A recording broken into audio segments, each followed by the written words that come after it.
Alors,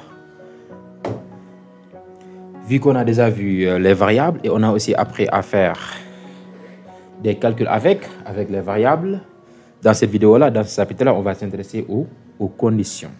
Autrement dit, aux structures alternatives.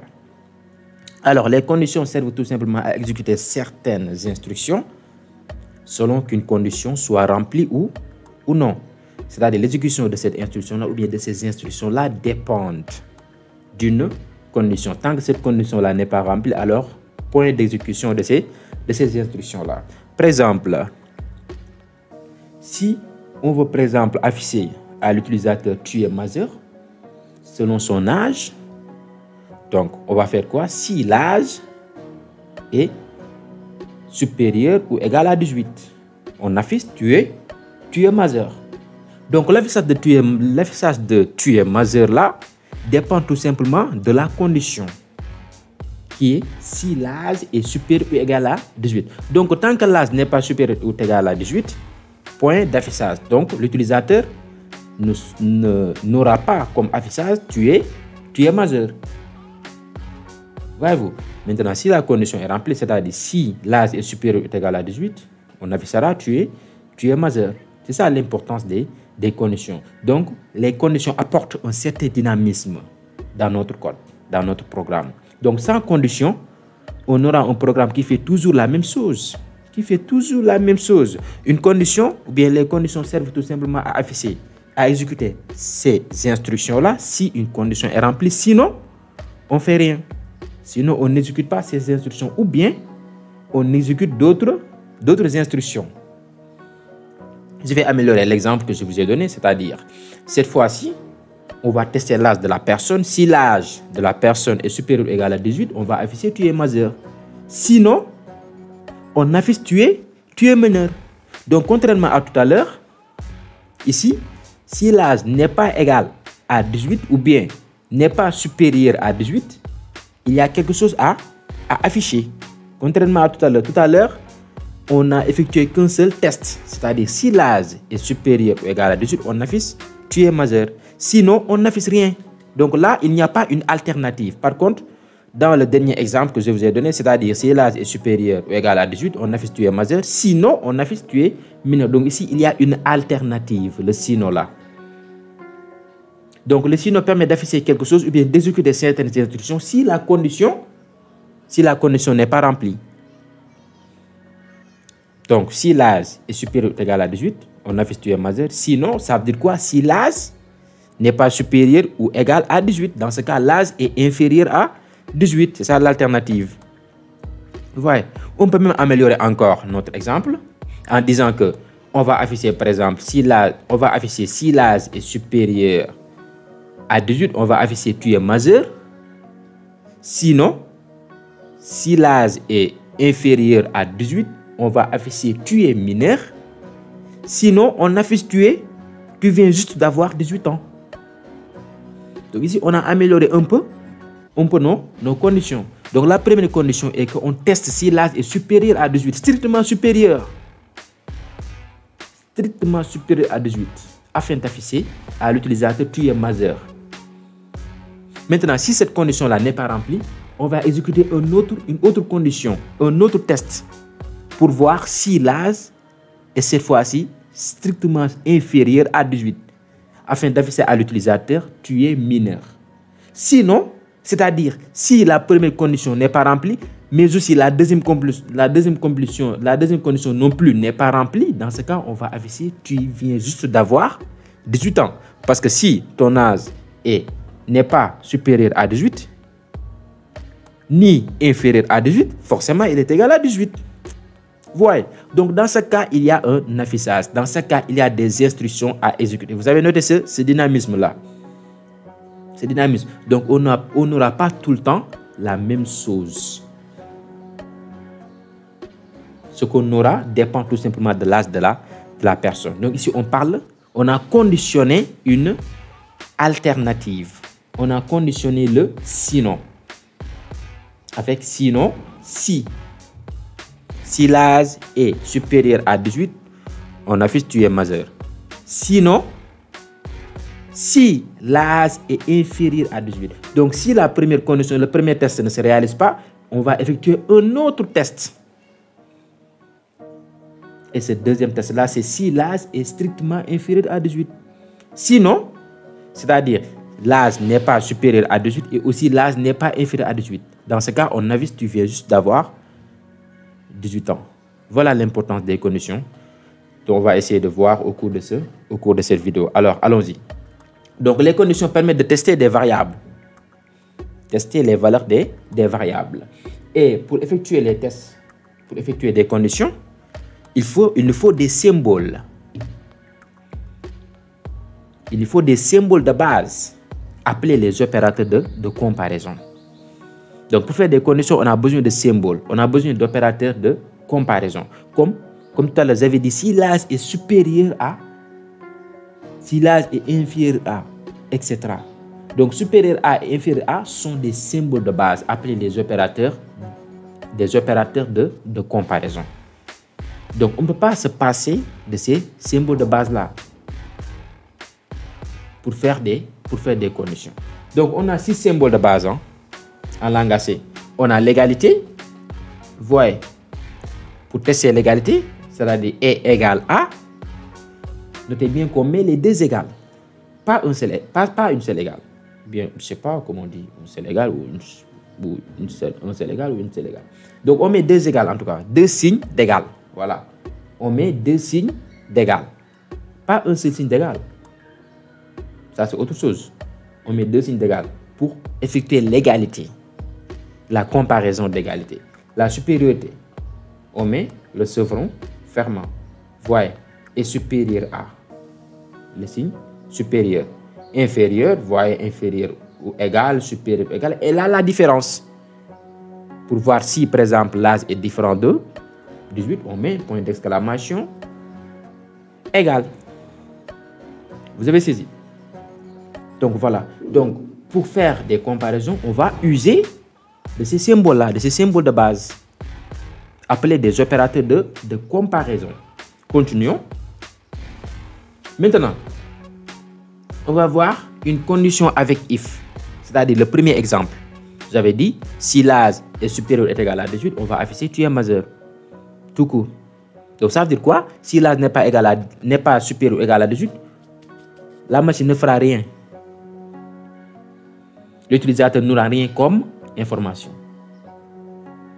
C'est ça qu'on appelle une condition avec if. Donc si la variable vaut ça, alors fais ça, fais ceci. Si la variable vaut ça, alors fais ceci. Ce fait ceci-là dépend de la valeur de la variable. Donc, cette exécution est conditionnée. Comment faire? On met le if. If veut dire si en anglais. Voyons. If veut dire si en anglais. On ouvre les parenthèses dans lesquelles plutôt on mentionne notre condition. Par exemple, âge supérieur ou égal à 18. Et après, on ouvre les accolades pour délimiter l'ensemble des instructions qui seront appelées à être exécutées lorsque la condition s'est réalisée. Voyez-vous? Donc, on met... Donc, entre les accolades là, on met les instructions exécutées si la condition est vraie. Vous voyez le commentaire là. Donc, on remplace ce commentaire par tout simplement les instructions qui sont appelées à être exécutées lorsque la condition s'est réalisée. Voyez-vous? Exemple. If âge est supérieur ou égal à 18, on met printf, vous êtes majeur. Donc, l'ordinateur, l'utilisateur plutôt, aura comme information, aura comme affichage, vous êtes majeur lorsque son âge est supérieur ou égal à 18. Sinon, il n'aura rien comme affichage. Parce qu'ici, il n'y a pas une alternative. C'est-à-dire des instructions ou bien une instruction à être exécutée lorsque la condition n'est pas remplie. Donc ici, le cas qui est pris en compte, c'est lorsque la condition est remplie. Si la condition n'est pas remplie, rien n'est prévu. Donc ici, si l'âge est supérieur ou égal à 18, on aura vous êtes majeur. Voyons.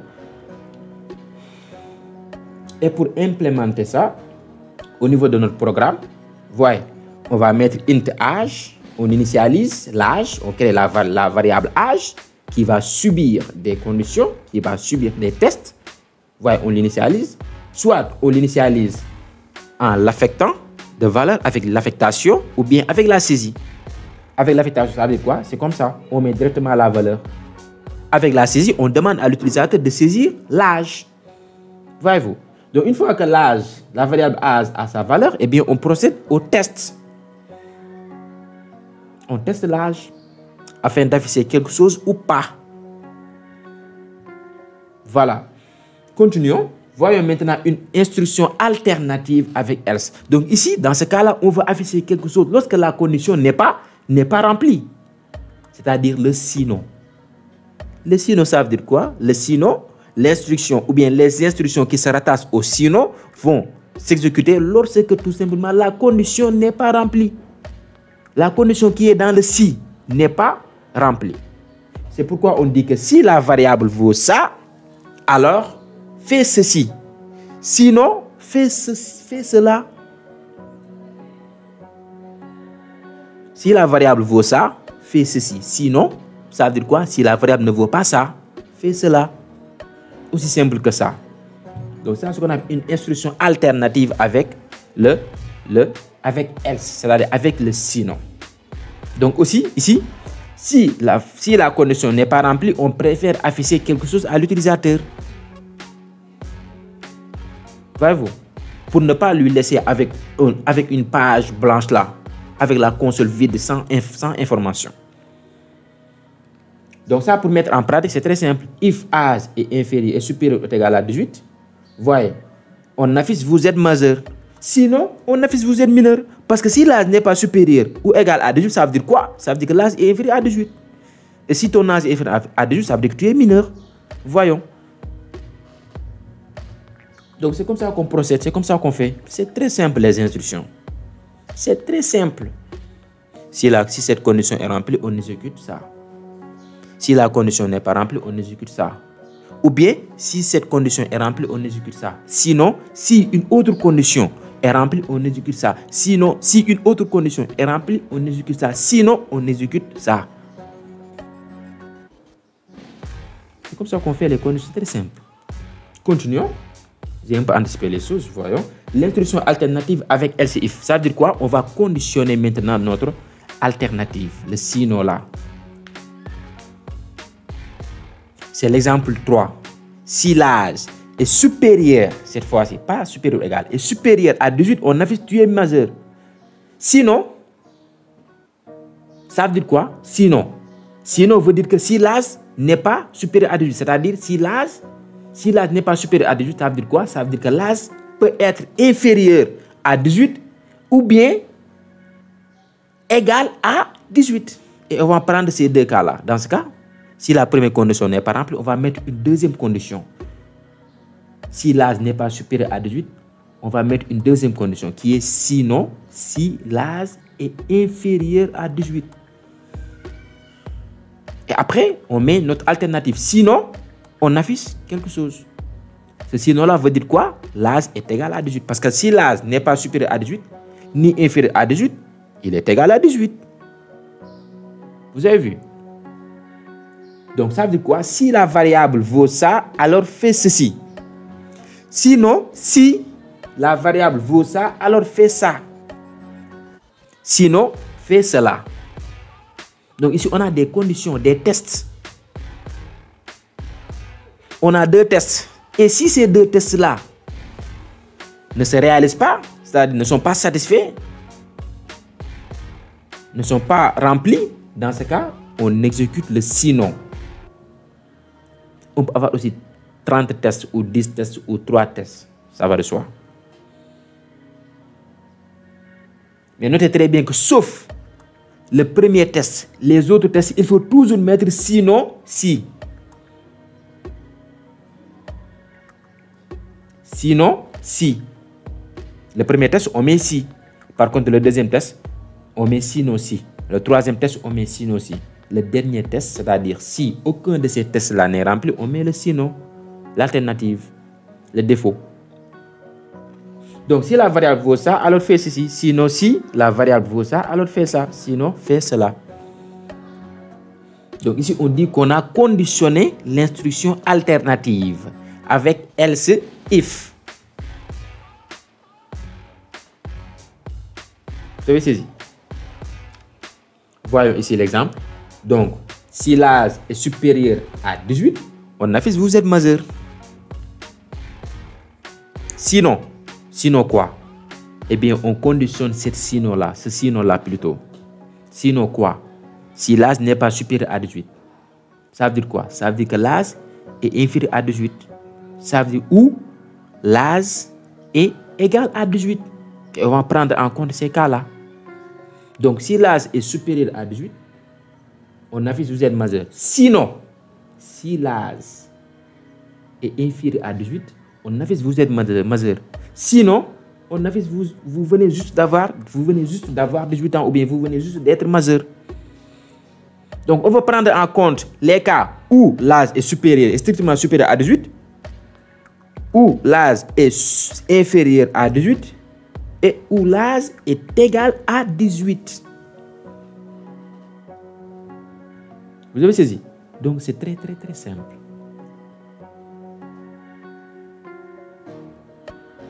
Continuons. Donc, ça veut dire quoi? Mais aussi, notez très bien qu'on peut avoir autant de sinon si. Ça dépend des tests. On peut faire plusieurs tests. Si la variable vaut ça, alors fais ceci. Sinon, si la variable vaut ça, alors fais ça. Sinon, si la variable vaut ça, alors fais ça. Sinon, si la variable vaut ça, alors fais ça. Sinon, si la variable vaut ça, alors fais ça. Sinon, fais cela. Ça veut dire que l'instruction qui se trouve au sinon ne s'exécutera que lorsqu'aucune de ces conditions n'est réalisée, n'est satisfaite, n'est remplie.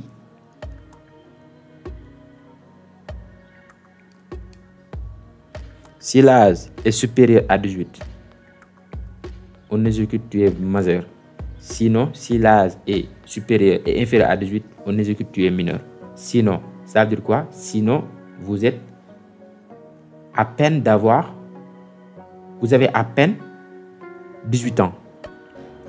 Donc, vous avez à peine 18 ans. On ne s'exécutera que si les deux conditions ne sont pas réalisées. C'est-à-dire si l'âge n'est pas supérieur à 18, non plus si l'âge il n'est pas aussi inférieur à 18. Donc c'est très simple avec les instructions else, if, else, avec les conditions.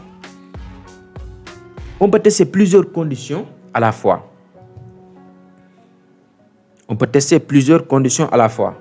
C'est-à-dire on peut s'intéresser à plusieurs variables. On peut tester plusieurs variables en même temps. Dans ce cas, il nous faut d'autres symboles, dits les opérateurs logiques, qui ne peuvent être que et, ou non, c'est-à-dire la négation. Donc voilà les opérateurs logiques. Les opérateurs logiques, en fait, séparent nos différentes conditions. Ils mettent une contrainte, comme on va le voir. Ils mettent une contrainte. Donc ici, pour matérialiser le et là, on met le e commercial 2 fois. Pour matérialiser le ou, on met le tube.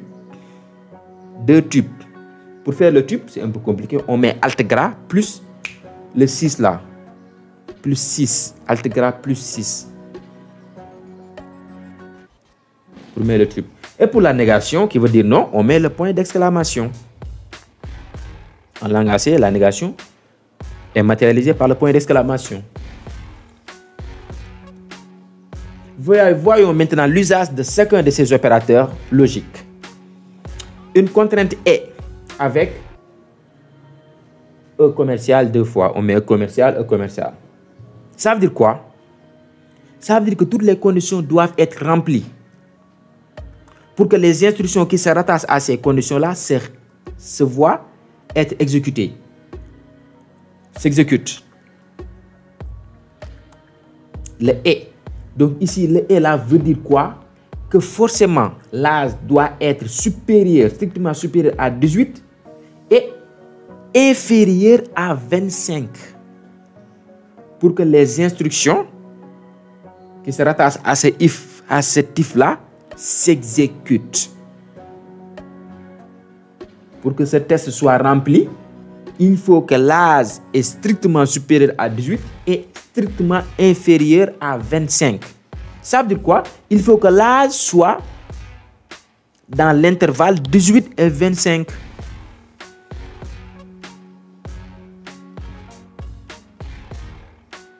« 18 et 25 avec 18 et 25 exclus.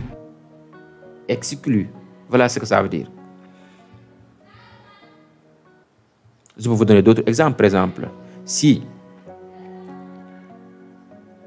Oui, bon, au cours de cette vidéo, même, je vais donner un autre exemple. Donc, voilà, par exemple, un autre... Non, ça, c'est un exemple avec ou, une contrainte ou. Je peux vous donner un autre exemple, hein, ici. Par exemple, si vous avez 18 ans et que vous êtes femme, c'est-à-dire ton genre est féminin, on exécute une instruction. Donc, tant que vous n'avez pas plus de 18 ans et que vous n'êtes pas femme, cette instruction-là qui se rattache à ce type-là ne s'exécutera pas. Donc, c'est une contrainte. Donc, avec le et là, l'opérateur logique et, toutes les conditions qui sont à ses côtés doivent se réaliser pour que les instructions qui se rattachent à ce type-là puissent s'exécuter. C'est très simple.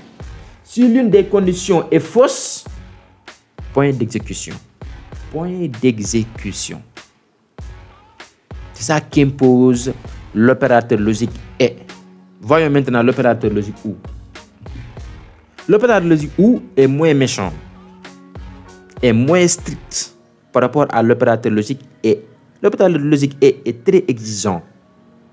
L'opérateur logique ou bien la contrainte ou, si l'une des deux conditions,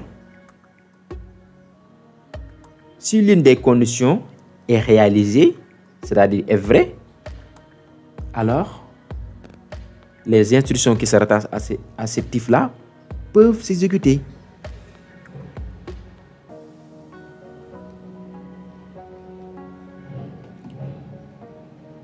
Si l'une des conditions est vraie, alors les instructions qui se rattachent à ce type-là peuvent s'exécuter. Donc lui, il est plus gentil, voyons. Donc ici, si l'âge est inférieur à 30 ou l'argent est supérieur à 100 000, donc ici, là, on veut créer un compte bancaire. Et ce compte, et la banque impose que le client doit être âgé, ne doit pas être jeune, ne doit pas être un jeune en fait. L'âge soit on ouvre le compte d'un utilisateur tant que son âge est supérieur à 30 ou bien il a assez d'argent. C'est-à-dire il a une somme qui dépasse 100 000. Voilà, c'est ça la condition. Donc, si l'une des conditions s'est réalisée, alors on peut ouvrir un compte pour ce client-là. Vous avez saisi? Donc ici, on verra bienvenue c'est PIC sous banque si l'âge est supérieur à 30 ou bien si l'argent est supérieur à 100 000. Donc ici, on teste plusieurs variables en même temps.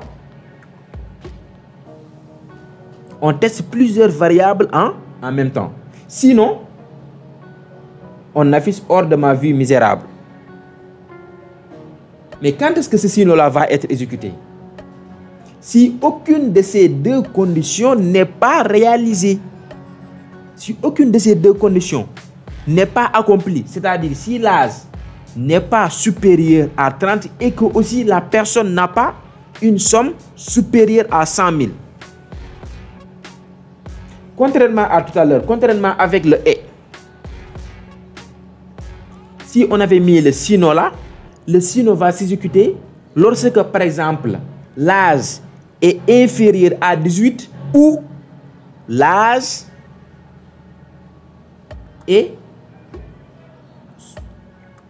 supérieur à 25. Est-ce que vous avez saisi?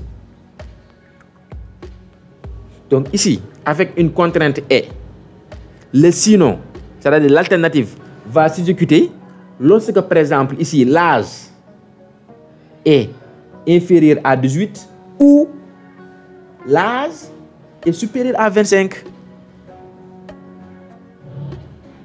Voyez. Maintenant, testons l'opposé d'une condition avec le point d'exclamation. C'est très simple. C'est l'inverse en fait.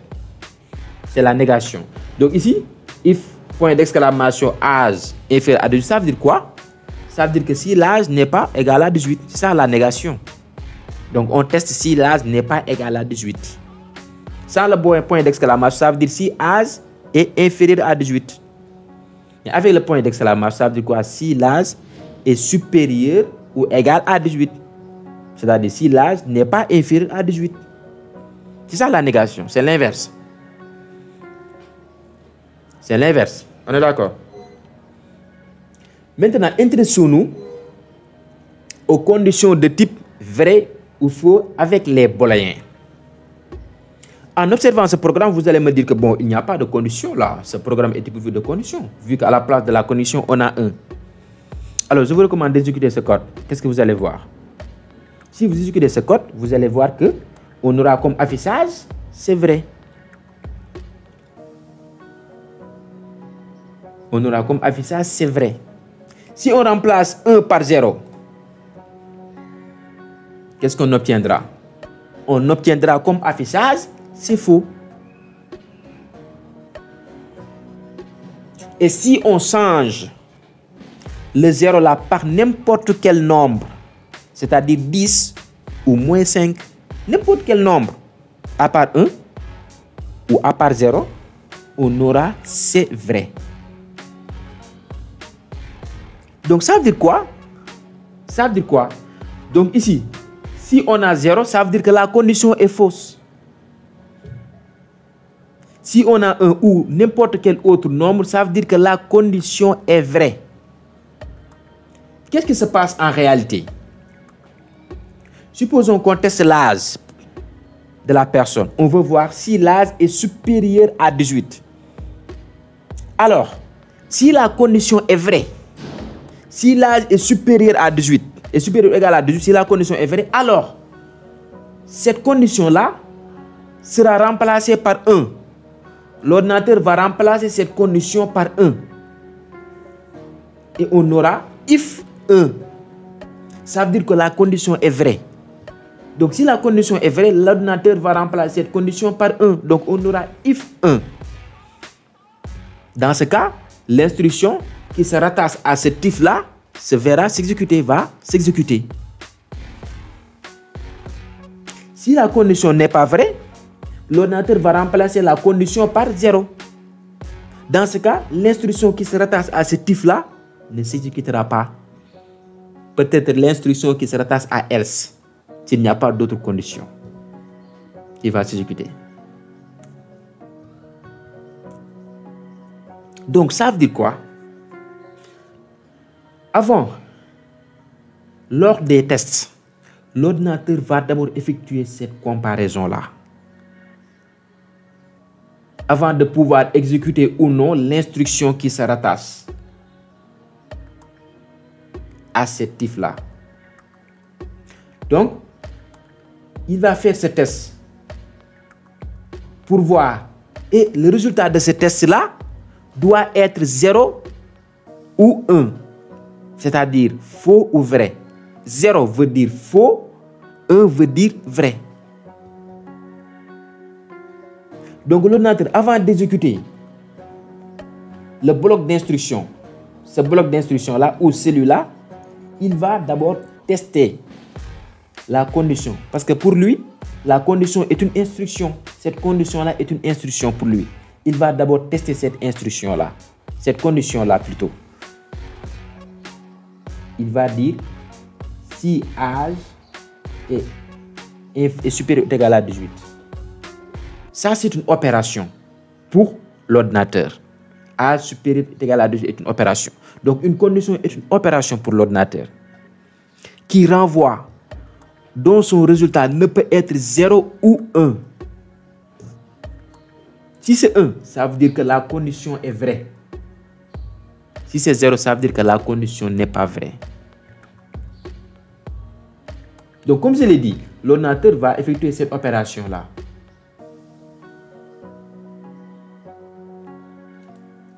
Si c'est vrai, il va remplacer par 1.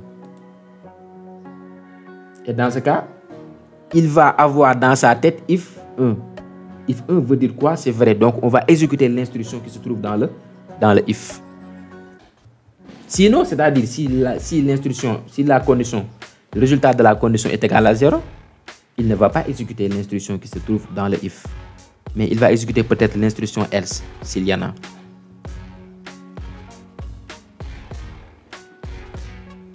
Voilà ce que ça veut dire. Donc, ça veut dire quoi? Qu'est-ce qu'on peut dire? On peut dire que le résultat d'une condition, j'ai dit le résultat d'une condition, ça est de type booléen. Et booléen.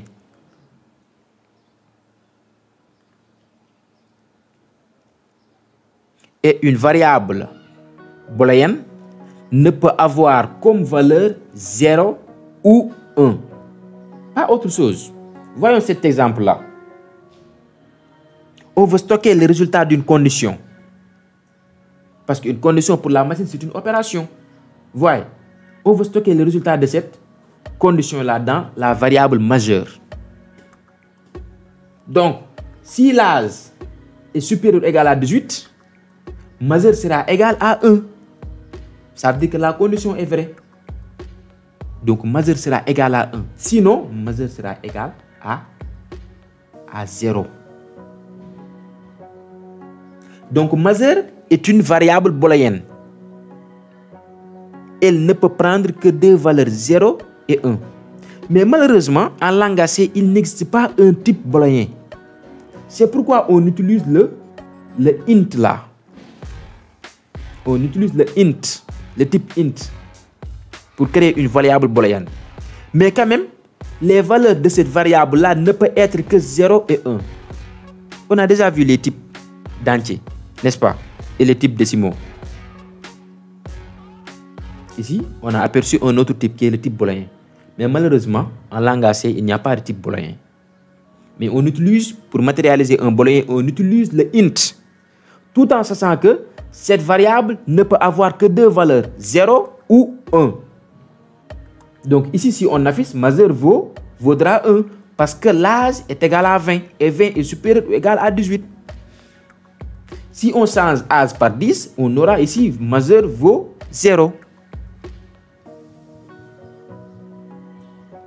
C'est ça un type, ce qu'on appelle un type booléen. Et le résultat de nos conditions-là est booléen. Et soit 0 ou 1. Si c'est égal à 1, eh bien, ça veut dire que la condition est remplie.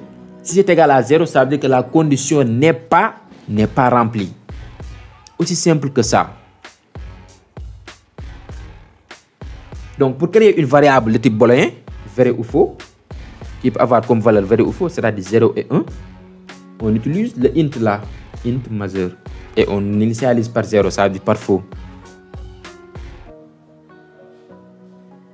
On peut créer aussi une autre variable.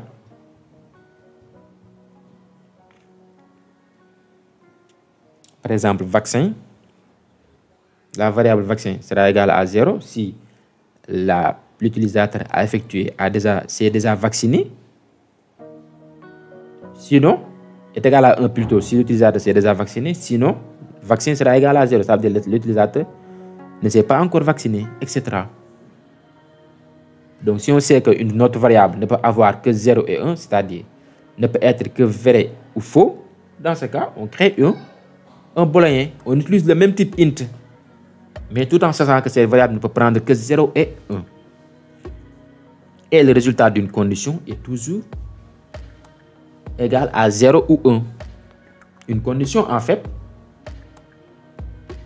est une opération.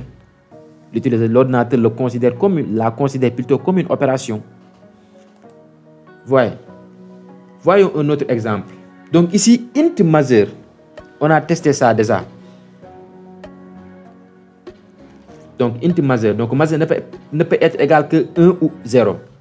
Maintenant, si majeur est égal à 1, on affiche vous êtes majeur. Si majeur est égal, sinon, on affiche vous êtes mineur. Ce code est beaucoup plus parlant, n'est-ce pas, pour les humains. Int majeur égale 1. If majeur Donc, qu'est-ce que vous notez ici? On a juste mis if majeur. On n'a pas besoin de mettre un opérateur de comparaison. On a juste mis la variable booléenne majeur, if majeur. Ça veut dire quoi? Si l'utilisateur est majeur, si tu es majeur, on affiche vous êtes majeur. Sinon, on affiche vous êtes mineur. C'est beaucoup plus parlant, voyons.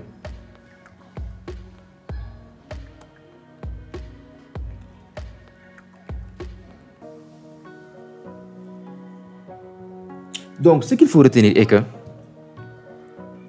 si vous voulez tester une variable et que cette variable est censée contenir un nombre comme l'âge, l'âge peut être égal à 18, 20, 45, etc. Dans ce cas, utilisez variable égale 1 par exemple. Utilisez ce type de comparaison. Comment dirais-je ça? Le nom de la variable égale 1, c'est-à-dire le nom de la variable, on met un opérateur de comparaison après la valeur à comparer. Si vous savez que cette variable est censée contenir un nombre, par exemple 18, 20, 40. Maintenant, si votre variable est censée contenir que 0 et 1, dans ce cas, utilisez ce format-là.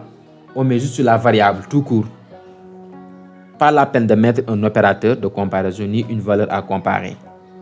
Est-ce que vous avez saisi? Je répète. Si votre variable à comparer là peut contenir, est censé contenir un nombre, c'est-à-dire 10, 20, 40, etc.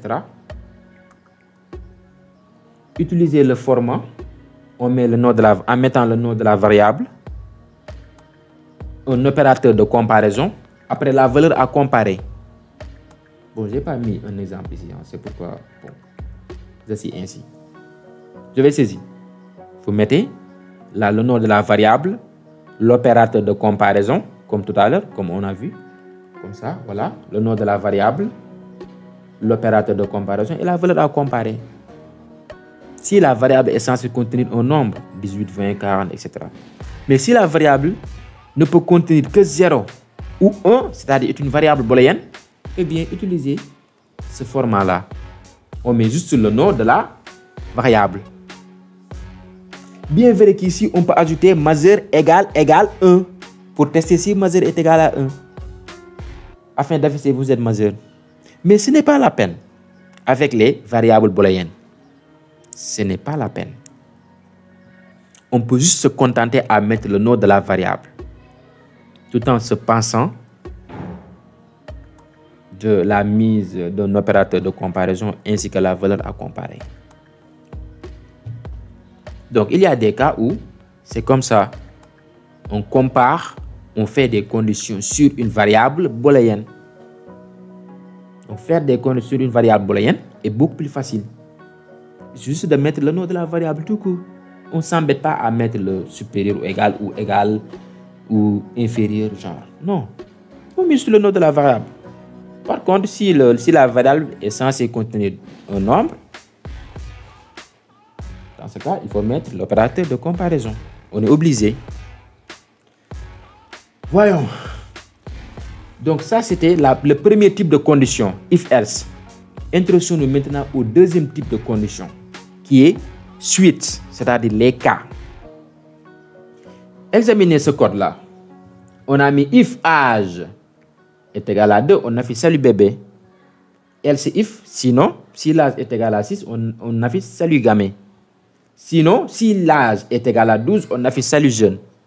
Sinon, si l'âge est égal à 16, on affiche salut ado. Sinon, si l'âge est égal à 18, on affiche salut adulte. Sinon, si l'âge est égal à 68, on affiche salut papy. Sinon, c'est-à-dire si aucune de ces conditions-là n'est réalisée, on affiche je n'ai aucune réponse pour ton âge. C'est-à-dire si l'âge est différent de 2, de 6, de 12, de 16, de 18, de 68, on affiche je n'ai aucune réponse pour ton âge. Mais qu'est-ce que vous avez noté ici? Vous allez noter sûrement des répétitions. On s'est embêté avec les else if là. else if, else if, else if, else if, else if, else if. Alors que le test se porte sur une et une seule variable, qui est âge. Donc, si on a des tests qui se portent sur une et une seule variable, et le test c'est l'égalité, voyons ici, et le test c'est l'égalité, dans ce cas, on peut utiliser un autre type de condition beaucoup plus adapté, beaucoup plus facile, beaucoup moins ennuyant, qui est le switch, c'est-à-dire les cas. Voyez-vous? Je répète, il faut que le test soit d'égalité et que le test ou la condition porte sur une et une seule variable. Dans ce cas, on peut utiliser switch au lieu de nous embêter avec les else if là.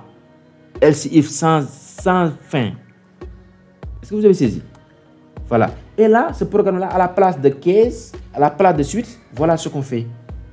On met switch, entre parenthèses, la variable, ma variable, qui est âge. La variable à tester. On met case, K. Case, la valeur. Si la variable est égale à 2, on affiche salut bébé. On met break. Je vais y revenir avec le break. Case 6, c'est-à-dire le cas où la variable est égale à 6, on exécute ces instructions-là. Le cas où l'âge est égal à 12, on met salut jeune. On affiche salut jeune et on met break. Le cas où l'âge est égal à 16, ouais, ainsi de suite, ainsi de suite. Et là, on met default. Default dans case, dans switch, veut dire sinon. L'alternative, le défaut. Si aucun de ces cas-là n'est réalisé, on exécute ce qui est dans le default.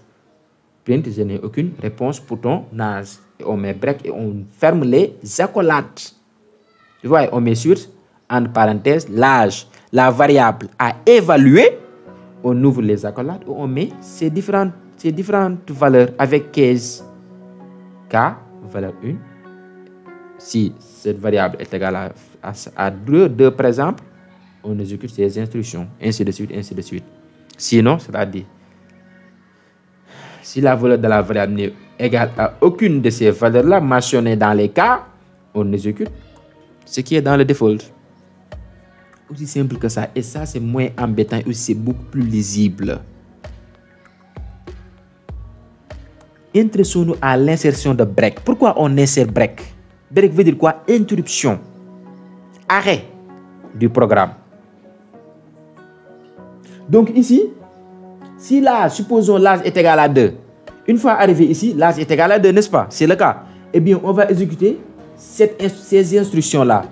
Print, salut bébé, et là, on met break. Veut dire quoi? On arrête immédiatement le programme. Ça veut dire quoi? On ne va pas exécuter les autres. Si cette condition est remplie, on exécute seulement salut bébé et on arrête le programme. Sinon, sans ce break-là, on va exécuter salut bébé, salut gamin, salut jeune, salut ado, salut adulte, salut papy. Parce qu'on n'a pas mis le break. C'est ça un peu le défaut avec les switches. Il faut bien mettre le break. Supposons l'âge est égal à 12. Dans ce cas-là ne va pas s'exécuter. Parce que 12 est différent de 2. Ce cas-là non plus ne va pas s'exécuter. Parce que 12 est différent de 6. Maintenant, ce cas-là va être exécuté. Donc, on va afficher salut jeune. Break. On arrête le programme. C'est-à-dire, on ne va pas exécuter les autres cas en dessous. Sans ce break-là, les autres cas en dessus vont s'exécuter. C'est ça le problème. Donc, il faut toujours mettre break. On met les instructions qui vont être exécutées lorsque le cas est réalisé, lorsque le cas est rempli, lorsqu'il s'agit du cas, lorsque le cas est réalisé. Et après, on met break pour marquer la fin de l'exécution du programme. Sinon, les autres cas en dessous, en bas, vont s'exécuter. Donc, c'est ça les switches. Il ne faut pas oublier le break, sinon on aurait des résultats inattendus. Parce que si l'âge est égal à 2, dans ce cas, toutes les instructions ici, tous les cas vont être exécutés. Si l'âge est égal à 6, seul le cas 2 là, qui ne sera pas exécuté, mais par contre, les autres cas vont être exécutés. Si le cas est égal à 18, ce cas-là va être exécuté, ainsi que le cas qui est en bas, le cas de 68. Est-ce que vous avez saisi? Donc, c'est ça l'importance de break. Break veut dire marquer un arrêt. Lorsque l'ordinateur arrive à cette instruction, le compilateur arrive à cette instruction, il va immédiatement arrêter l'exécution du programme. Donc ici, si l'âge est égal à 6, le compilateur n'entre pas dans ce cas. Une fois venu ici, il va entrer dans ce cas, il va afficher salut gamin. Et une fois tombé sur le break, il va arrêter immédiatement le programme. Donc l'exécution de ces autres cas-là qui sont en bas, du cas réalisé, du cas accompli, ne s'exécuteront pas. C'est ça l'importance du break. Il ne faut pas oublier le break. Maintenant, intéressons-nous au dernier type de condition qui n'est pas indispensable, pour dire vrai.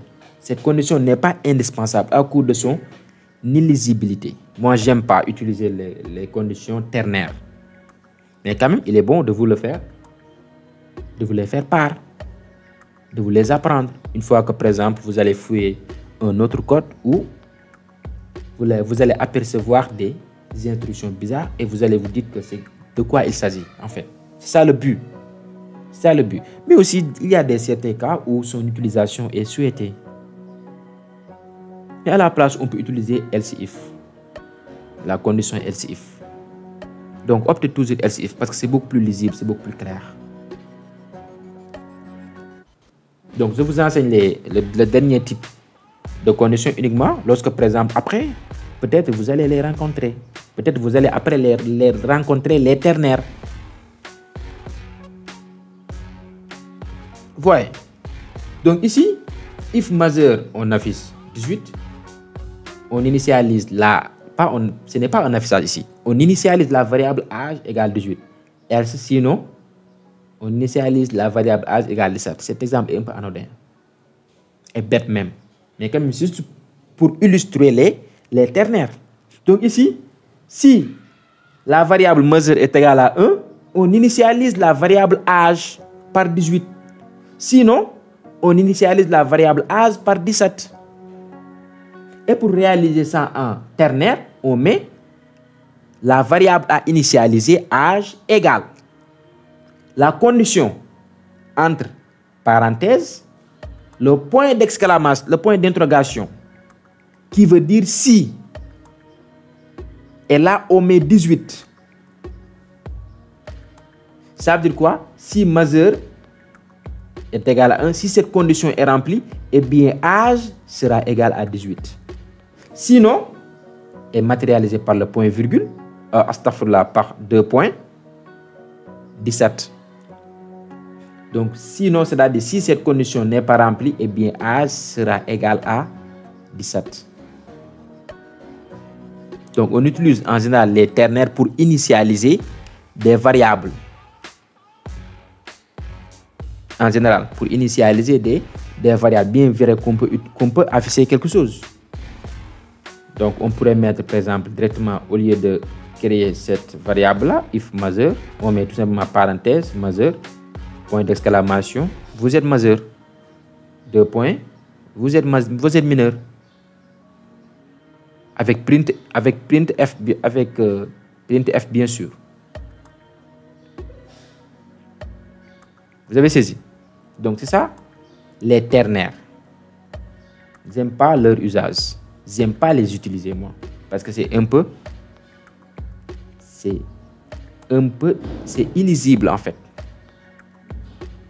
Ouais, c'est illisible. Mais quand même, si on sait qu'on peut initialiser une variable qui dépend d'une autre variable, qui dépend de la valeur d'une autre variable, on peut s'en servir. Un autre exemple, if âge est supérieur ou égal à 18, on initialise la variable autorisation par 1. Donc, tu as l'autorisation si ton âge est supérieur ou égal à 18, si tu es majeur. Sinon, tu n'as pas l'autorisation. Parce que peut-être on a besoin de la valeur de l'autorisation pour effectuer d'autres instructions, pour exécuter d'autres instructions. Vous avez saisi? Donc ici, si l'âge est supérieur ou égal à 18, on met autorisation égale 1. Sinon, autorisation égale 0. Et avec l'Internet, c'est beaucoup plus facile, voyons. Mais c'est moins lisible. C'est très moins lisible, c'est peu lisible. Donc on met autorisation, âge, la condition entre parenthèses. On met point d'exclamation qui veut dire si, 1, si, alors autorisation sera égale à 1. Sinon, le 2 points là, l'autorisation est égale à 0.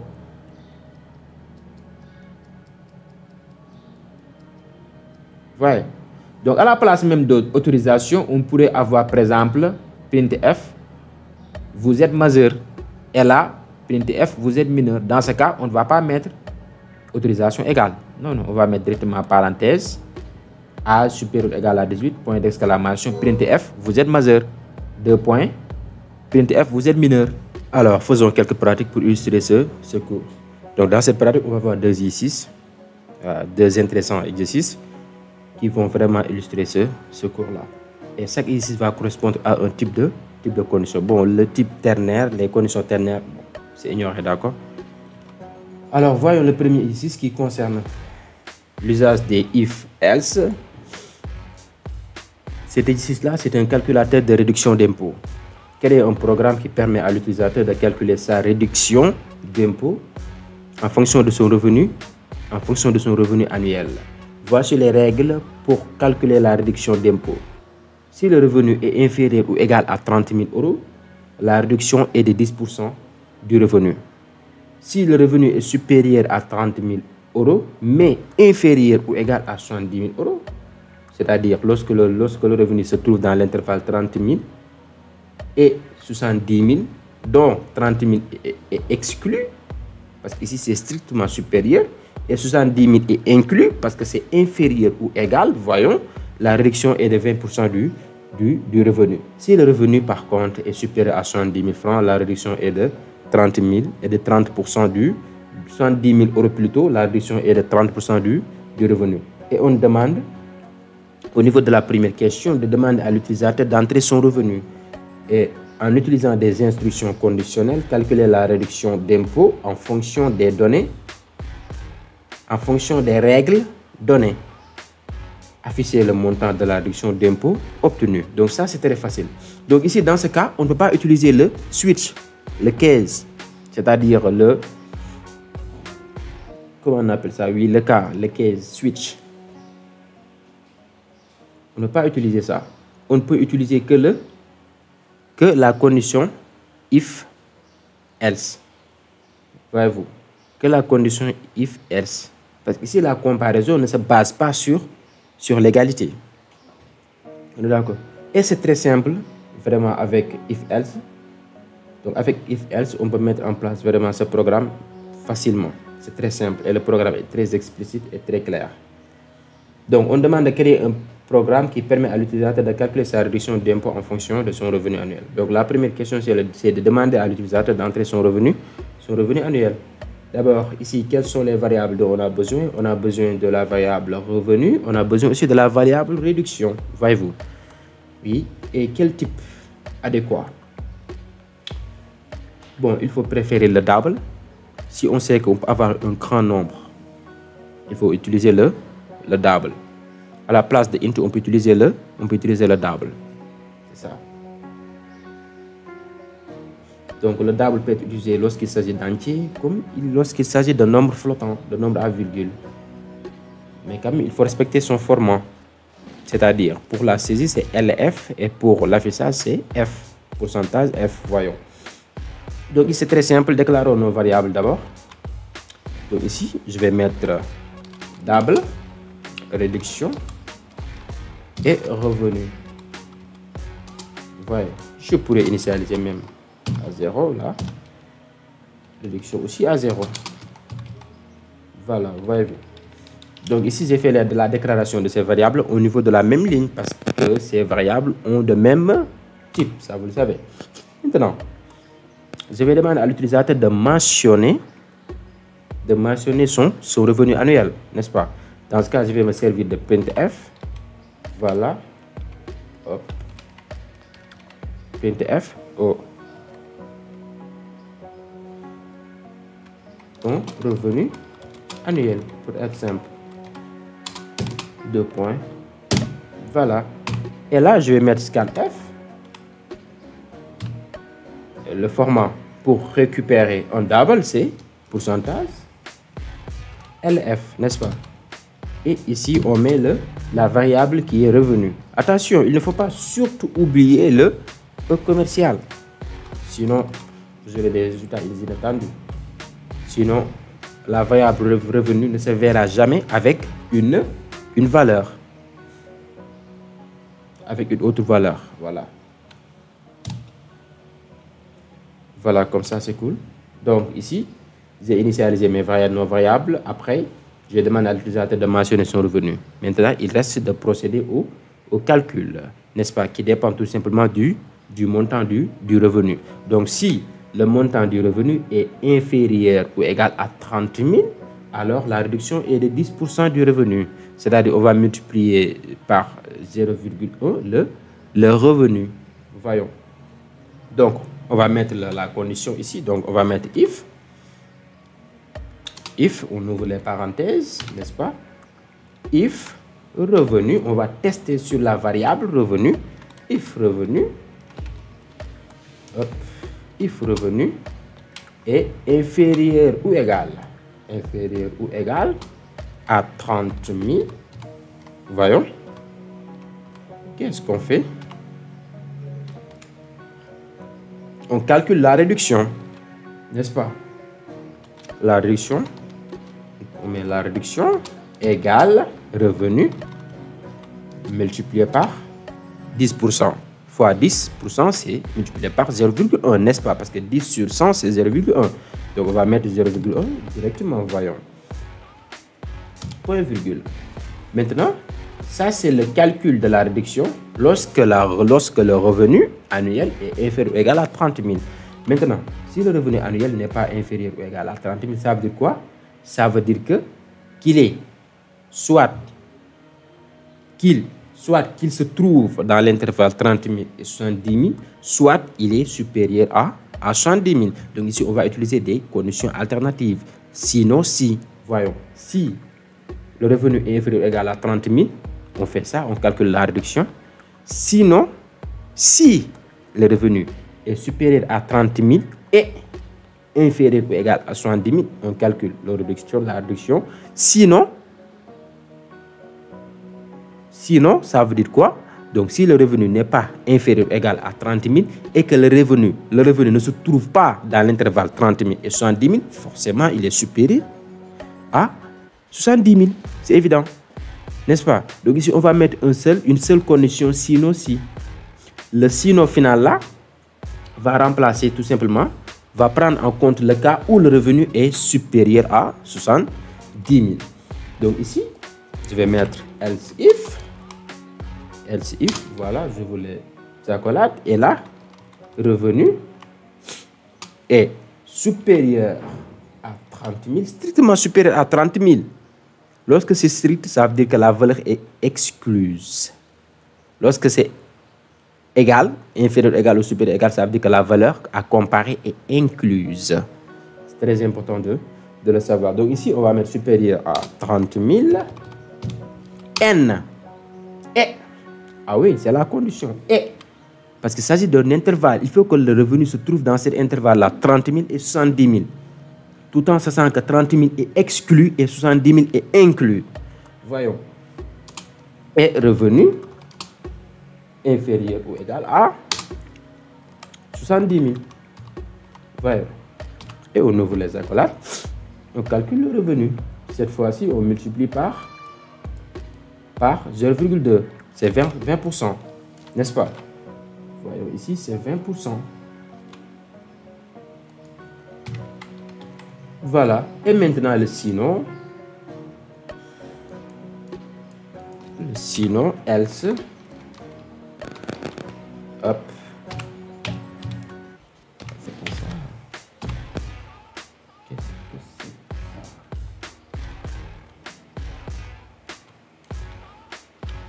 Oh. Voilà le else.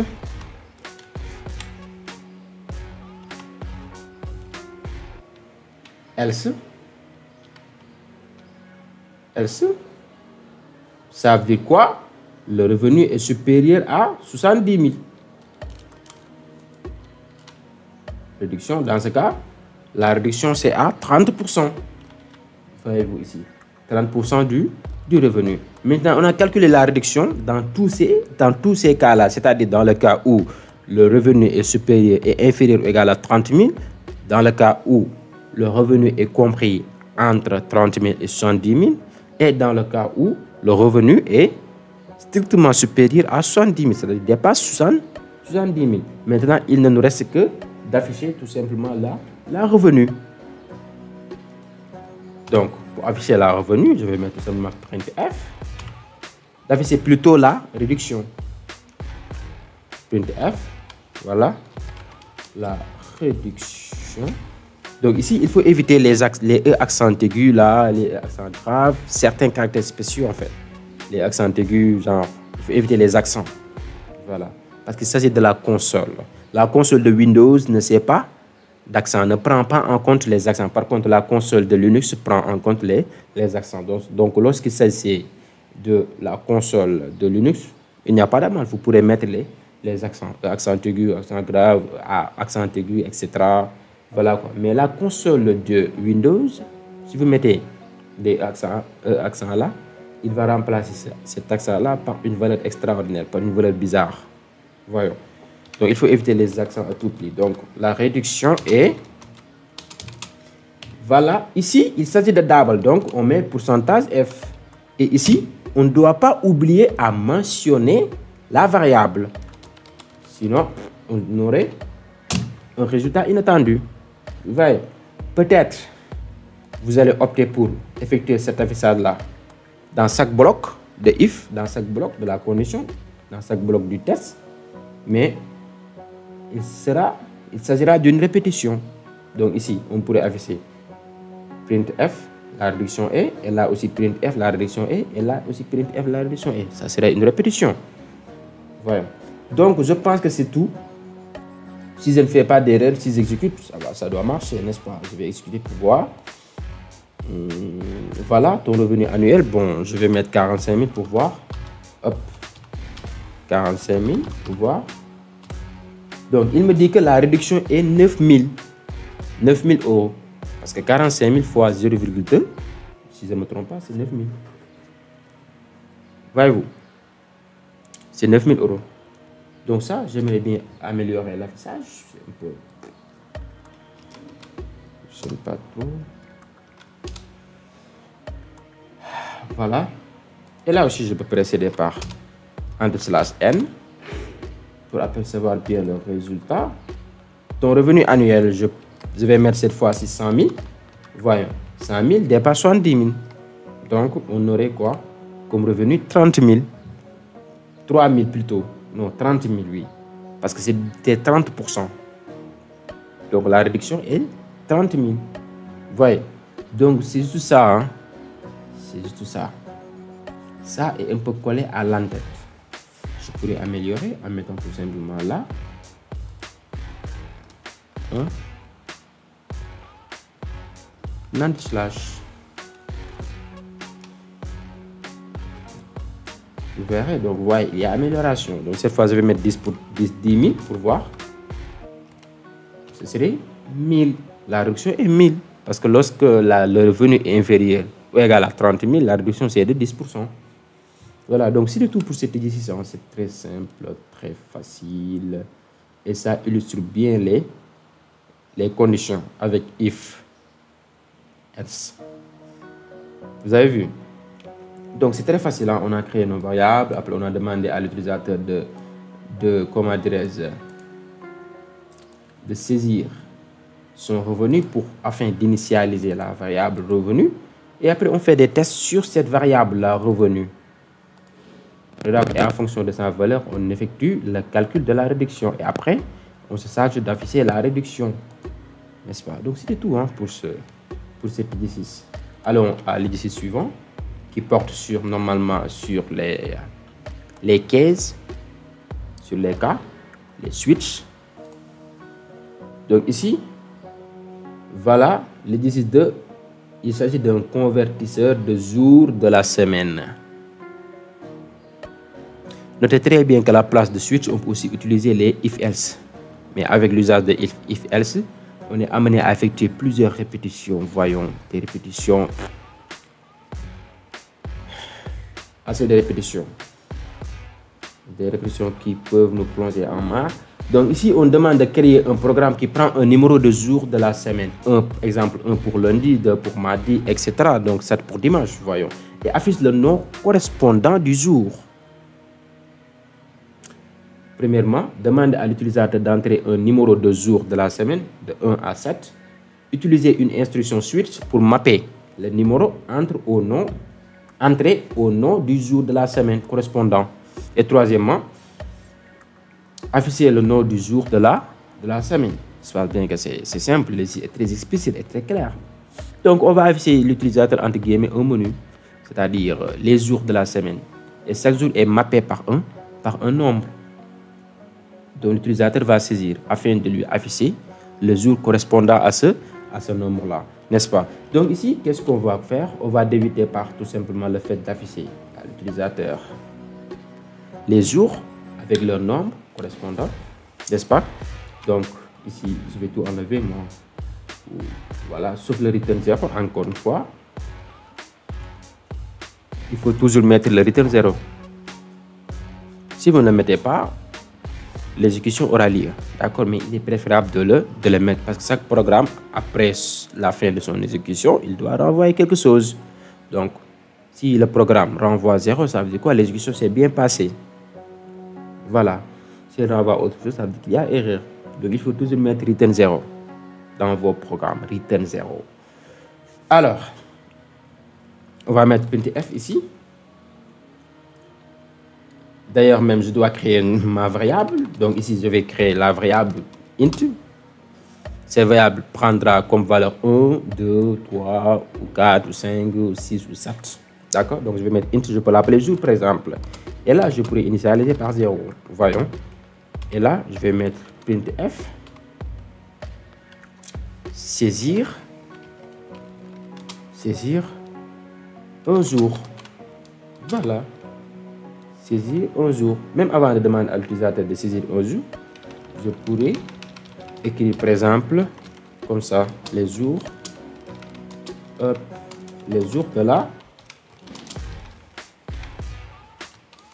la semaine.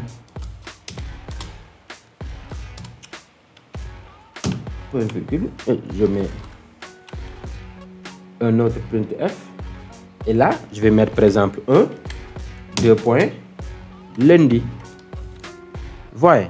Après, je vais mettre un slash au lieu de mettre encore un autre printf pour afficher mardi et après un autre printf pour afficher mercredi. Non, je vais utiliser les anti-slash n pour le retour à la ligne. Un saut de ligne. Voilà, n. Après, je vais mettre 2. Voyez, 2 points. Mardi. Après, anti-slash n. 3, espace, mercredi. Slash n. Je vais mettre 4 cette fois-ci.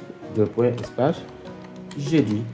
Et je vais aller à la ligne, sinon ça risque de masquer une petite partie de ce printf là. Donc pour aller à la ligne, on va mettre tout simplement entrée. Et là, on ouvre encore des guillemets. On ouvre encore les guillemets. Attention. On ouvre encore les guillemets. Donc, les guillemets là ne peuvent pas délimiter plusieurs lignes. Voilà. Donc ici, je vais mettre 5. 2 points. J'ai oublié de mentionner le slash n pour le saut de ligne. Et là, 5, 2 points. Vendredi. Slash n 6. Samedi. Slash n /n, oui. Après 7, dimanche. Donc là, si vous ne mettez pas de guillemets là, attendez, vous voyez. Déjà ici, vous voyez la coloration. La coloration change. Ça veut dire quoi?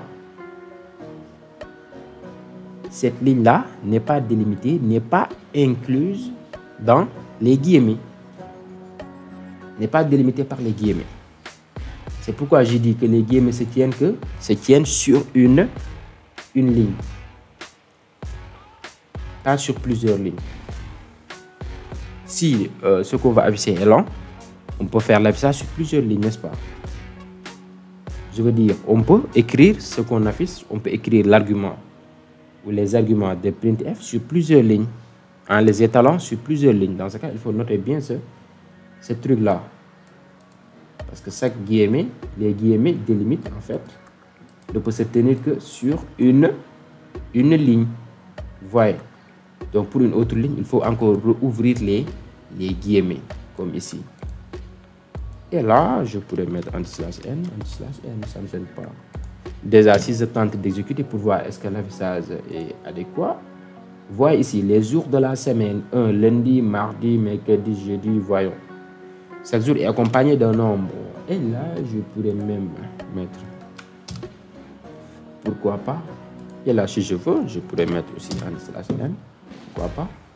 Voyez l'affichage, hein? Les jours de la semaine, voyez, c'est très lisible. Hein? Continuons. Maintenant, on va inviter l'utilisateur à saisir un nombre. On va lui dire, par exemple, printf, saisir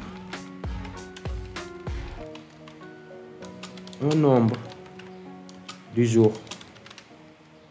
Et on met entre parenthèses 1 à 7. On ferme les parenthèses, voilà. Voyez-vous, saisir un nombre du jour. Ou bien saisir le nombre d'un jour. Voilà, saisir le nombre d'un jour. Bien, saisir le nombre correspondant d'un jour, ça va de soi. Voilà, et là maintenant, on va essayer de récupérer ce que l'utilisateur va saisir. Et là, vu qu'il s'agit d'un entier, on va mettre pourcentage D, virgule et l'entier, sans oublier le commercial. Donc on va ici mettre le jour, oui. Voilà. Donc là, je préfère mettre 2 points. Là, si se passe sur la même, se passe sur la même ligne.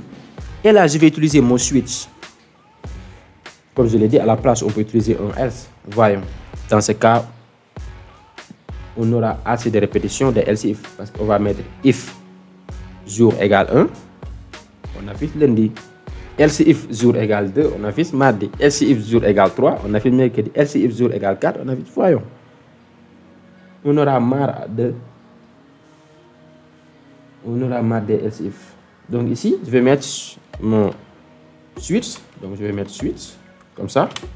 Et là, je mentionne entre parenthèses la variable à évaluer, qui est le jour. Voyons. Ici, je vais ouvrir maintenant les parenthèses qui délimitent tout simplement les cas du switch. Je vais mettre case. Le premier cas, c'est lorsque jour est égal à 1. Voilà, je mets 2 points.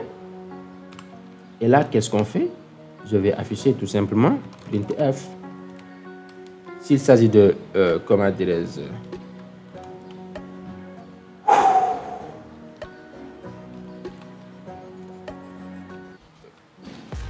qu'est-ce que je suis en train de foutre?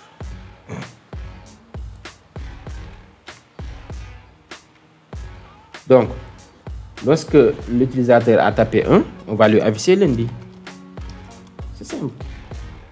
Et il ne faut pas oublier le break. Sinon, si cette condition est remplie, les autres conditions qui se trouvent en bas vont être exécutées aussi. C'est ça. Donc, pour limiter l'exécution au cas où la condition est remplie, donc il faut mettre le break pour ne pas exécuter les autres cas. Voilà. Donc ici, on va mettre, oui, c'est ça, break. Et là, je vais essayer d'indenter un peu. Je vais effectuer ici un copie-coller. Voilà. Donc ici, le cas où le jour, le cas où le jour est égal à 2, on va afficher mardi.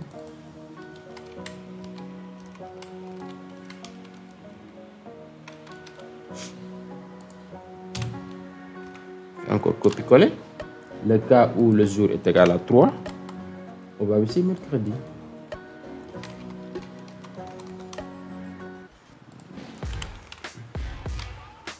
Et ainsi de suite, jusqu'au dimanche. C'est simple.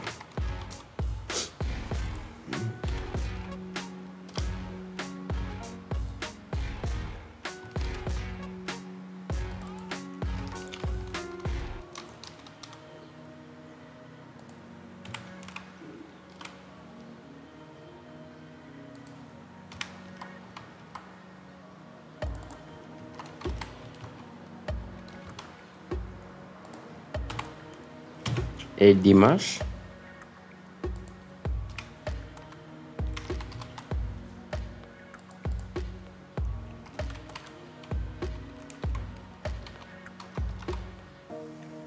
Voilà. Et aussi, il faut mettre le default qui s'exécutera lorsque l'utilisateur a saisi autre chose que 1 à 7. Voyons. On va mettre default. Et là, n'oubliez pas les 2 points. Et là, on affiche quoi? Printf. On va dire à l'utilisateur saisir un nombre convenable. Voilà.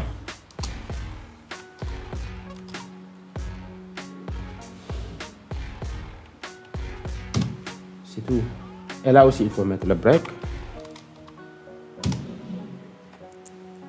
On est d'accord. Maintenant, on peut exécuter notre programme pour voir.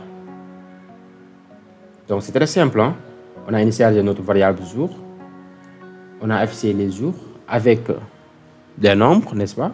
Et l'utilisateur est invité à saisir un de ces nombres-là afin de lui afficher le jour convenable, le jour qui correspond à ce nombre-là. Et après, on a mis en place notre switch pour mapper ces deux-là, pour mapper le nombre et le jour. On exécute pour voir. Voyez les jours de la semaine, en saisir le nombre d'un jour, 1 à 7. Voyez ici. À la place de A, accent, j'ai un autre caractère bizarre. Voyez.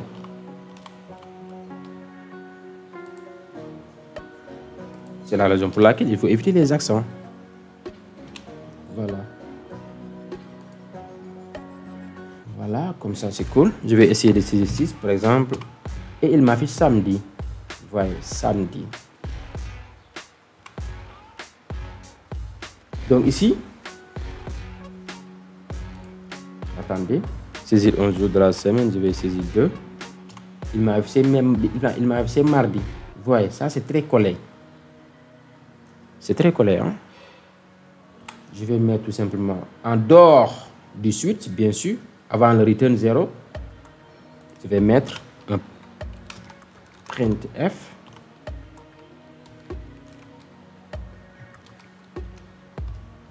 /n. Voyez. J'exécute. Oui, j'ai oublié le point, le fameux point virgule. Entrée un jour de la semaine, je vais mettre 5. Voyez, il m'affiche vendredi. C'est cool, non? Il m'affiche bien vendredi. Si je tente d'exécuter un nombre qui n'est pas entre 1 et 7, qu'est-ce que j'aurai comme résultat? Par exemple, 0. Je vais saisir 0. Pour voir. Saisir un nombre convenable. Vous voyez. Donc, c'était ça.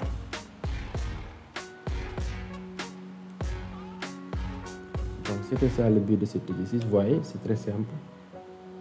C'est très, très simple. Donc, on a usé les cas, le switch.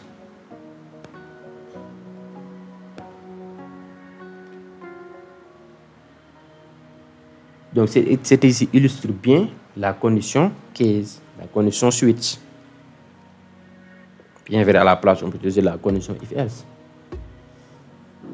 Mais comme je le répète, si on évalue une variable et que si on évalue une variable avec l'opérateur, avec la comparaison avec la comparaison d'égalité, il faut opter pour le case, pour le switch. Voilà. Donc, on ne peut pas utiliser le switch lorsqu'il s'agit des autres égales, des autres comparaisons, des autres opérateurs de comparaison, à savoir inférieur, inférieur ou égal, genre non. Le switch n'accepte que l'égalité. Et aussi, il n'évalue qu'une et une seule variable à la fois. Voyons. Donc voilà.